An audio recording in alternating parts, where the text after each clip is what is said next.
Well, I got this nice Kingswood here for a little bit of wiring work. As we can see, it's a bit coupled together. So I think we'll start with headlight conversion because it's got good old microwavable sealed beams in it still. Things like a metho bottle as the overflow tank or rust catcher. Yeah, needs a little bit of TLC. So, don't know where to start. I think we'll start with the headlight wiring, which that is now.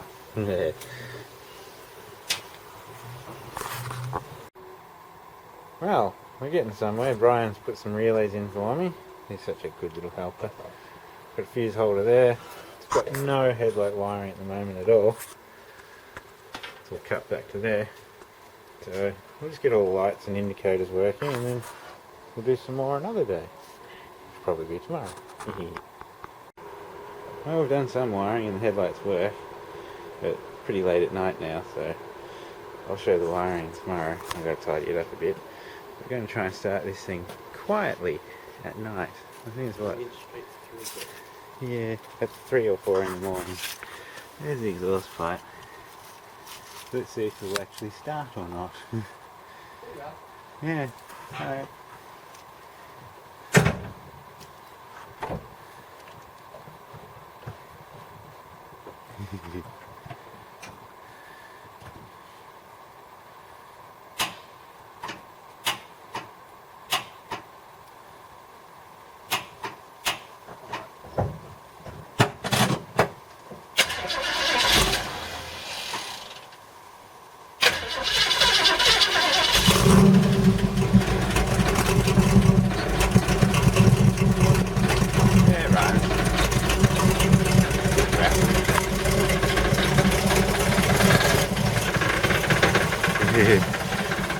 Funny. Well, I'm slowly getting there with the wiring. Gave up on it last night when it was too late and too tired. But still got to loom some things up, but the headlights are done. Got power, got to run a few more, got to do the horn. To fix that up. With this car, it's one of those cars where it's like, oh shit. So I was looking at the gas system. Let's go over there and try and work that one out. So over at gas, we've got a positive which twists into another one which goes to a micro switch down there. It doesn't do anything. Okay, that's green for positive. For ground we've got white, which also goes that way. And then for valves we've got green again, which disappears into a bit of shitty conduit, which is way too long, with the yellow, which disappears into there again, and that loops down and back up again and connects up here, and the green wire goes to this one, which then goes to a blue wire, which goes to that one, which goes to a red wire, which goes back to the tank.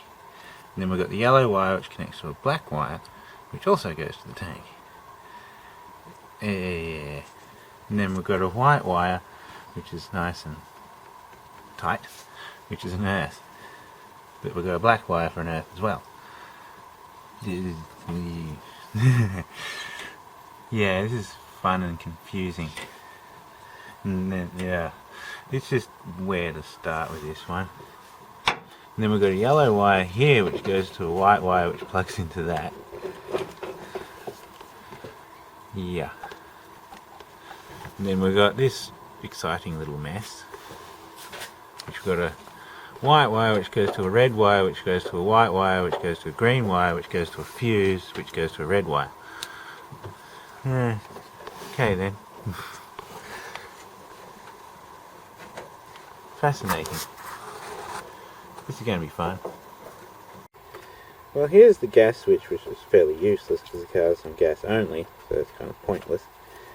But I traced back what was running the gas system and the ignition, and this yellow wire was tapped into a red wire, which came up to the actual temperature gauge here, and connected like this to a brown wire which went to the fuse box. Fascinating, isn't it? Very, very fascinating. Well, it's getting later at night and I'm starting to lose my mind again. It's great. But the wiring seems to be getting a bit better in this vehicle.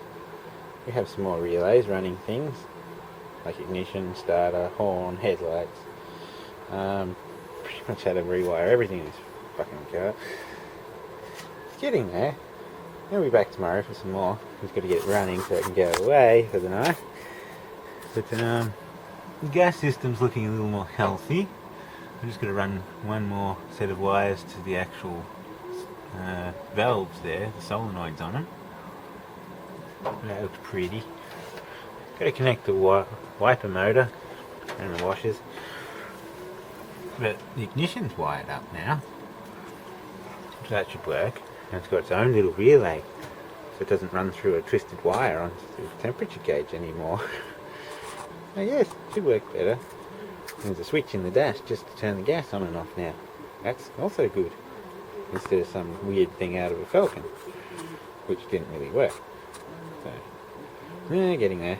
I just got to run a trigger wire down to the starter.